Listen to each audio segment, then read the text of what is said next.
Dans le choix de la rédaction ce soir, direction la République centrafricaine. À Birao, dans l'extrême nord du pays, l'isolement de la ville pèse lourdement sur le quotidien des habitants. Entre insécurité, fermeture de la frontière avec le Soudan et difficultés d'approvisionnement, les prix explosent et la vie devient de plus en plus difficile pour des milliers de familles. Reportage Rolf Steve Domiale. À Birao, se ravitailler est devenu un parcours du combattant.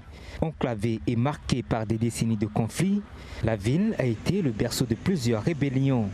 Fin juin, l'attaque d'un groupe armé venu du Soudan sur Amdafok, à une soixantaine de kilomètres, a entraîné la fermeture de la frontière. Camions incendiés, commerçants dépouillés ou tués, l'acheminement des marchandises est devenu un défi quotidien. Les rares commerçants encore en activité se tournent vers le Tchad pour ravitailler Birao. Un trajet rallongé sur des pistes défoncées. Un camion peut faire même un mois, des fois, si c'est chargé. Des fois, il y a des camions qui tombent. Et même le coût de transport de Bangui à Birao, ça vaut presque même 12 millions les camions.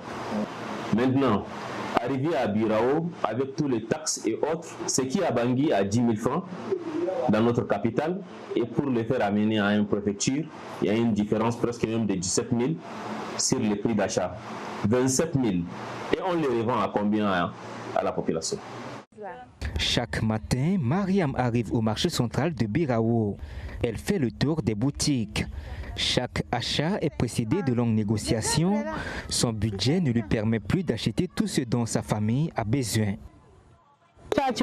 Le coût de la vie est extrêmement élevé à Birao. Les prix des produits de première nécessité et des produits manufacturés ont triplé. Nous n'arrivons plus à manger à notre faim. Nous sommes obligés de réduire notre consommation, mais cela ne suffit plus.